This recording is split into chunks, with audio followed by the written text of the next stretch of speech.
Hi everyone, welcome to Ready Set Test after quite a long absence.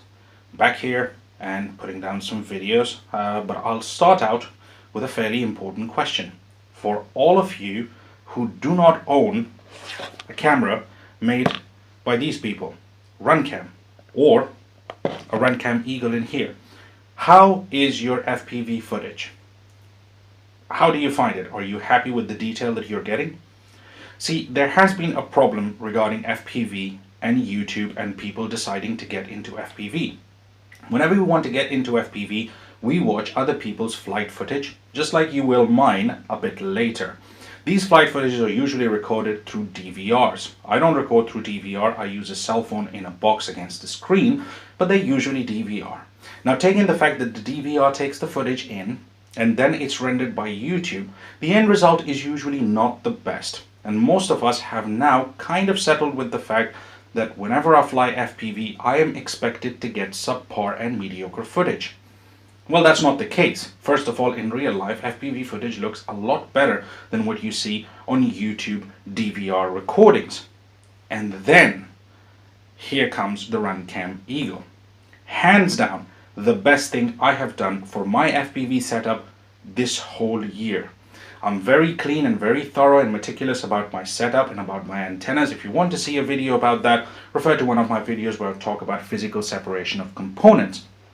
And I have had some great distances for 5.8 gigahertz, distances that people don't think are possible with 5.8 gigahertz. But I have always struggled with making out detail in my camera.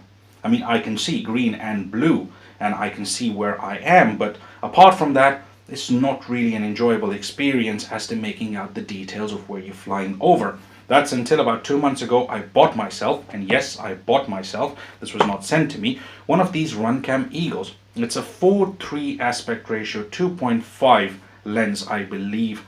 And for the first time when I flew it, I just could not believe what I was looking at. You know me so far, if you've seen my videos, that I do not just get something and put a review after the first flight. I tend to live with it, I tend to fly with it, and then when I feel like it's consistent, I put a video down. And this thing is just unbelievably good. I mean, I know my setup is good, but this camera just blows everything out of the park. And it's very important as well, because the camera happens to be one thing that a lot of FPV flyers don't really pay a lot of attention to. A lot of attention and a lot of work is taken in through antennas, into the transmitters, into the physical clearance, and try to remove interference. But, you could be, take an example, you could be on the top of a mountain in a great viewing place, in a great lodge, and yet the window that you're looking through could be dirty and misty. What are you going to see? Not a lot, are you? The camera, the FPV camera, is your window to the world. And what comes through this lens is what is eventually going to get through your goggles and to your eyes. So if this is not letting in good picture, then it doesn't matter what your setup on the antenna and frequency is, you will not be getting a good picture. So pay close attention to what kind of camera you're using, and while yes, you'll be spending up to $50 or maybe even more for a Runcam Eagle, believe me, it's worth every single penny, because it will completely change your FPV experience. This is not an unboxing or a review or anything. There's a lot of RC reviewers that have already covered this camera and have given them their high praise.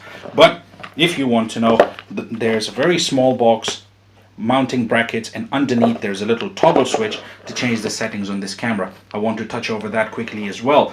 The settings of this camera are exactly as they were when they came out of the pack, with one exception. I turned the WDR on, and oh boy, do you want to turn that on. WDR is wide dynamic ratio, and it basically levels up the lighting of what the camera is seeing. In other words, you don't get blinded or you don't get darkened so quickly, and as you change from one light level to another, it keeps up with it, and it does a very good job of it as well. The greens are fantastically vibrant green, and the blue is just so clear and so good, especially if you're flying on a day where there's a bit of a cloud and blue sky ratio. I tried to do that in my flight footage, which is coming up next. We're talking August in the Northern Hemisphere. It was more of a cloudy day than it was a light day, but there were blue patches around, so it was an interesting mix of color. There's also some interference in the video on certain points, and that I believe is because of my setup or the antenna that I was using at that day. But I'll be narrating the video, just taking you through what you're seeing and how it works out. I'm also using this pan and tilt setup in here to show more of a contrast.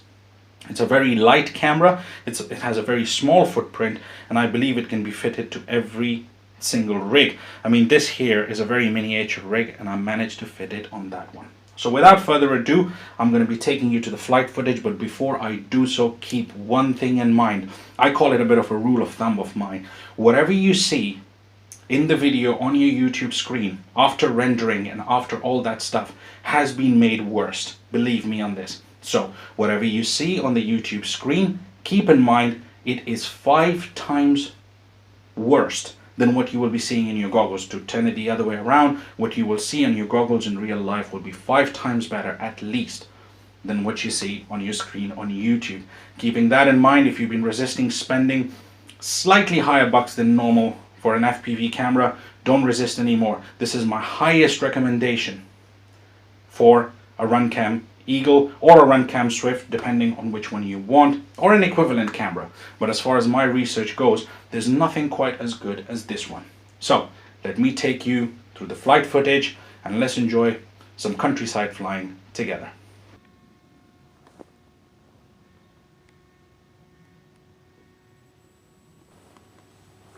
So here we are flying through countryside, and just to explain a few things straight off the bat, there is a little light shadow that you see in the center left of the video. It will become clear at times when there's not a lot of blue.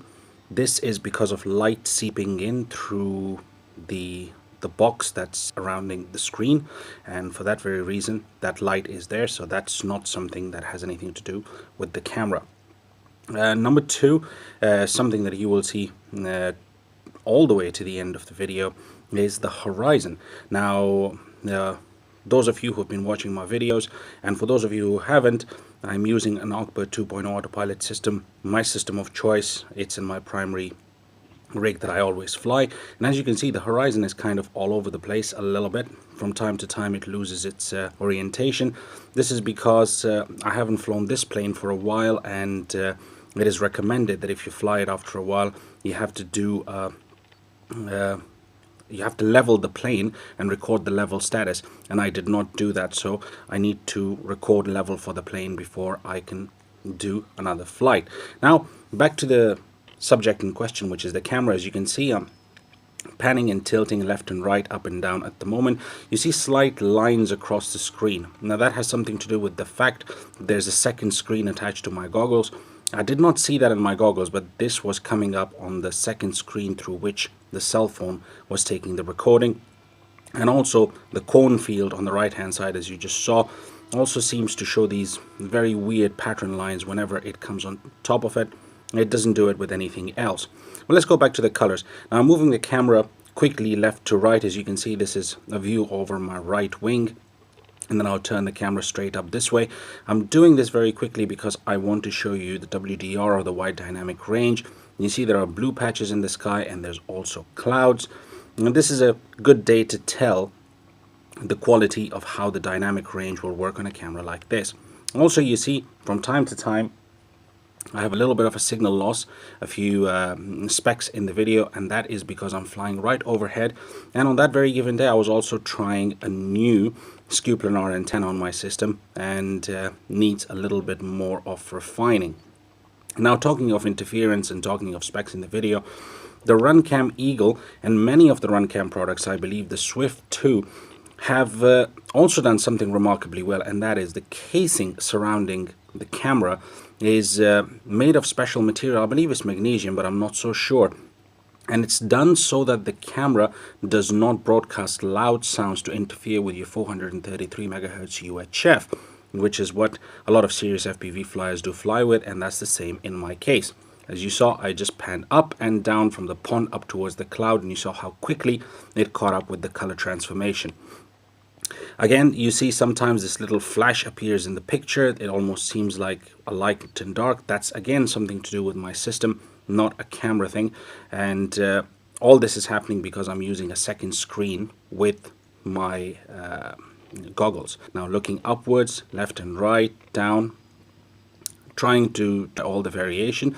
The Ogbot is now in RTH, return to home mode, basically bringing the plane back so that I can have more of a control on the camera. So as you can see, interference at the low level and a great picture. Remember, the contrast, the brightness and the sharpness, none of that has been changed. It's all stock. So there's a lot more options to be played with in here and a lot more tinkering to be done to make this camera more and more customizable to oneself. This is pretty much stock with the wide dynamic range turned on. At this very point, I'm just going downwind to make a final turn for my landing. So for all of you who have subscribed to my channel, thank you very much for doing so. I really appreciate it. For those of you who haven't, please consider doing it if you find the video useful, and also like if you do the same. Thank you very much, and I will catch you on another one of my videos here at Ready Set Test. Have a good day, everyone.